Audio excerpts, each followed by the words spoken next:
আসসালামু আলাইকুম। ৪টি জিনিস মানুষকে ধ্বংস করে, পথভ্রষ্টতা থেকে নিয়ে যায়। প্রথমটি হচ্ছে যদি আপনি হিংসে করেন, হ্যাঁ? আপনার মধ্যে যদি এই জিনিসটা থাকে, আপনি কখনোই সুখী হতে পারবেন না। হিংসা যদি আপনার মধ্যে থাকে, এইটা আপনাকে ক্ষতির দিকে নিয়েই যাবে। আপনার আশেপাশে কেউ একজন ভালো হয়ে যাচ্ছে, ব্যবসায় সফলতা আসছে, পরীক্ষার রেজাল্ট ভালো, হ্যাঁ? আপনার আশেপাশে কেউ একটু উন্নতি করছে, এই জিনিসটা দেখে আপনার পেট জ্বলছে, মনের মধ্যে খারাপ লাগে যে ও এটা করে ফেললো, আমি পারলাম না। তো আপনি কখনোই খুশি হতে পারবেন না। আর এইটা যখন করতে পারবেন না, তখন আপনি খারাপ পথের আশ্রয় নিবেন। এটা মানুষের মানবিক প্রবণতা। তো তখন কি হবে? তখন আপনি ক্ষতির মধ্যে পড়বেন। মানুষ আসলে শিক্ষা নেয় না। আপনি আপনার আশেপাশে সোসাইটিতে দেখবেন যে যারা আরেকজনের ক্ষতি চায় তারা নিজে কখনো ভালো থাকে না। এটা খুব ভালো করে অবজার্ভ করে দেখবেন। সেকেন্ড যে বিষয়টা সেটা হচ্ছে নিজের গোনার ব্যাপারে কোনো ধরনের কোনো মাথা ব্যথা নেই।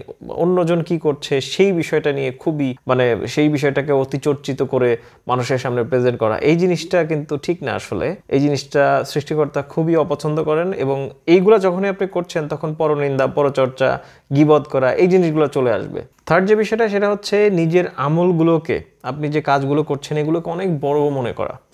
আপনি অনেক কিছু করে ফেলেছেন। এই সংক্রান্ত বিষয় নিয়ে কিন্তু হাদিসও রয়েছে, বনী ইসরাইলের কাহিনী রয়েছে, যেখানে বলা হচ্ছে যে একজন মানুষ সে সুদখোর অথবা বড় একটা পাপ সে করে, সে কঠিন একটা পাপ করে ফেলেছে, এরকম কিছু একটা।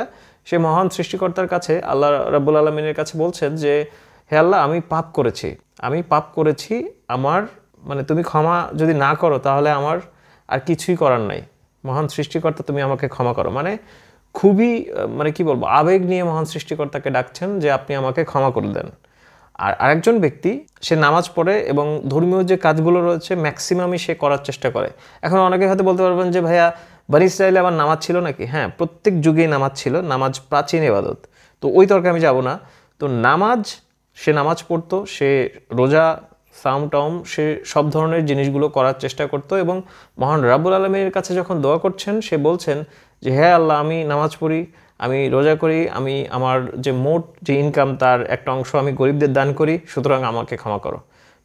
মহান সৃষ্টিকর্তাকে ফোর্স করছেন এবং এইটা দোয়া করার কোনো নিয়মের মধ্যে পড়ে না। মহান সৃষ্টিকর্তা তাকে ক্ষমা করলেন না, কিন্তু যে মাথা নিচু করে মহান সৃষ্টিকর্তার কাছে ক্ষমা চাইলেন, কোনো ধরনের সামনে কোনো কিছু আনলেন না, আন্তরিকতার সাথে আবেগ নিয়ে মহান সৃষ্টিকর্তাকে ডাকলেন, মহান সৃষ্টিকর্তা তার ডাকে সাড়া দিলেন এবং তাকে ক্ষমা করলেন। নিজের আমলটাকে বড় করে দেখার কিছু নাই। আপনি যে আমলটা করেছেন এটা মানুষকে দেখাবেন না, তখন এই জিনিসটা কিন্তু আপনার ক্ষতির কারণ হবে। অনেকেই নামাজ পড়ে মানুষকে দেখায় যে লোকে আমাকে মুসল্লি বলবে, আমাকে নামাজি বলবে। আমি যখন মসজিদ থেকে বেরোচ্ছি, মানুষ আমাকে দেখছে যে আমি নামাজি। একদম খুব ডাটের সাথে, ভাবের সাথে এসে আপনি মসজিদে বসলেন। এবং অনেকেই দেখা যায় যে একটা বেয়াদবি করে, সেটা হচ্ছে যে দেখা যাচ্ছে যে কাতার পূর্ণ হয়ে গেছে, জুমার দিনে বিশেষ করে এই জিনিসটা হয়। কাতার পূর্ণ হয়ে গেছে, লোকজনকে টপকিয়ে সামনের কাতারে যাওয়ার চেষ্টা করে। তো সুতরাং এই জিনিসগুলো আমাদের অ্যাভয়েড করা উচিত। 4 নম্বরে হচ্ছে বেহিসাব খাওয়া দাওয়া করা। খাওয়া দাওয়ার ব্যাপারে আপনি কোনো কম্প্রোমাইজ আপনি করেন না, কোনো কম্প্রোমাইজেশন আপনার মধ্যে কাজ করে না। আপনি পেলেন আর খেলেন এবং এই খাওয়ার জন্য আপনি খারাপ পথেও যেতে রাজি আছেন।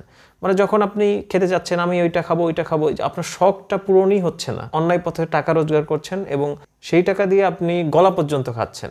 তো এটা আপনার রোগশোক টেনে আনবে, এক। দ্বিতীয় কথা হচ্ছে যে এই খাবার জোগাড় করতে গিয়ে আপনি যে খারাপ পথে টাকা রোজগার করলেন, এইটার জন্য আপনাকে শাস্তি পেতে হবে। এবং হারাম টাকা দিয়ে ভাত খেয়ে, চাউল কিনে ভাত খেয়ে ইবাদত করলে সেটা কবুল হয় না। ইবাদত কবুল হওয়ার শর্ত রয়েছে। প্রথমটা হচ্ছে হালাল রুজি। মহান সৃষ্টিকর্তার অবশ্যই হবে, তৌহিদে কোনো শিরক থাকবে না, এই জিনিসগুলো প্রথম দিকে। তারপরে হচ্ছে হালাল রুজি থাকতে হবে। আপনার রক্তের মধ্যে যদি হারাম থাকে, সুদ, ঘুষ, দুর্নীতি, মানুষের ফাঁকি দিয়ে টাকা ইনকাম থাকে, তো সেই ক্ষেত্রে আপনার ইবাদত কবুল হচ্ছে না। ইবাদত কবুলের শর্ত রয়েছে। ইসলাম আগে ভালো করে বুঝতে হবে, তারপরে আমল করতে হবে। তো আপনি হারাম খেয়ে একদম মসজিদে পড়ে থাকলেও মহান সৃষ্টিকর্তা আপনার ডাকে সাড়া দেবেন না। এটা ইসলামের শাশ্বত বাণী। ভালো থাকবেন। আসসালামু আলাইকুম।